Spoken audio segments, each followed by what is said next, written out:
નમસ્કાર દર્શક મિત્રો, આપ નિહાળી રહ્યા છો N24 ગુજરાતી। તો નજર કરીશું આજના મહત્વના સમાચાર પર। ઇખર ગામની દીકરી તસ્લીમાએ ટોપર બની નામ રોશન કર્યું। શ્રી મહાલક્ષ્મી મહિલા યુનિવર્સિટી વડોદરા ખાતે યુનિવર્સિટીમાં પ્રથમ રેન્ક પ્રાપ્ત કર્યો। કઠોર પરિશ્રમનો કોઈ વિકલ્પ નથી એ ઉક્તિને આમોદના ઇખર ગામની દીકરી તસ્લીમાએ ટોપર બની સાર્થક કરી બતાવ્યું છે।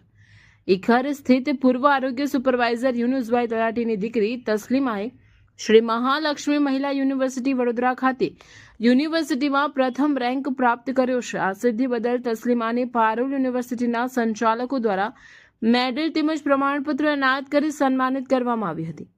તસ્લીમાએ અનેરી સિદ્ધિ પ્રાપ્ત કરી પોતાના પરિવાર, ગામ તેમજ સમાજનું નામ રોશન કર્યું છે। તસ્લીમાએ સિદ્ધિ પ્રાપ્ત કરતા તેણીને અભિનંદન પાઠવી તેઓની ઉજ્જવળ કારકિર્દી માટે શુભેચ્છાઓ પાઠવવામાં આવી હતી। તસ્લીમા પર ગામથી અભિનંદનના અવિરત સંદેશાઓ આવી રહ્યા છે। સાથે સાથે સાંપ્રત આધુનિક યુગમાં તસ્લીમા સિદ્ધિ પ્રાપ્ત કરી યુવા પેઢી માટે પ્રેરણાદાયી બનવા પામી છે।